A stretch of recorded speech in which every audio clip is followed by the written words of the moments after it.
வணக்கம். கடவுளுக்கும் நம்மளுக்கும் இன்னும் அடிப்படையான வித்தியாசம் கவனித்து பார்த்துருக்கீங்களா? எதனால் அவரை கடவுள்னு சொல்கிறோம், நம்மளை மனிதர்கள்னு சொல்லிக்கிறோம்?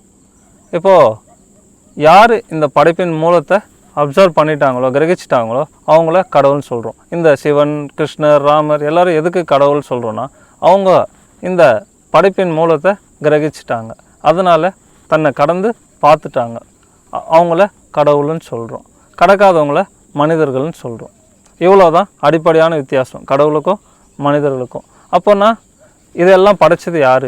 யாரோ ஒருத்தர் படைச்சிட்டு உங்கள் எல்லாரையும் பார்த்துட்ருக்காங்க, உங்களெல்லாம் ஸ்கேன் பண்ணி ரெக்கார்ட் பண்ணி உங்களுக்கு இது இப்படி இப்படி நடக்கணும் உங்களை வழி நடத்துகிறாங்கன்னா இது ஒரு கடவுளுக்கு வேலையாக இருக்குமா? இந்த மாதிரி ஏதாவது ஒன்று பண்ண முடியுமா இந்த பிரபஞ்சத்தில்? அப்படி இல்லை. இது எல்லாமே உங்களுக்குள்ளே நடக்கிறது தான். யாரோ ஒருத்தர் உங்களை வழி நடத்தலை, யாரோ ஒருத்தர் இதை படைச்சிருக்கிறாங்க, கடவுள் இதை படைச்சிட்டாருன்னு சொன்னால் நீ ஒரு கடவுள் சொல்லுவேன், இன்னொருத்தர் ஒரு கடவுள் சொல்லுவேன். மொத்த கடவுளுமே யார் படைச்சிருப்பாங்க? கடவுளை யார் படைச்சிருப்பாங்கன்ற கேள்வி வந்துச்சுன்னா அதுக்கு பதில் இல்லை. ஒன்று போயிட்டே இருக்கலாம். எங்கே படைப்பு நிற்குதோ அங்கே தான் ஆரம்பிக்குது.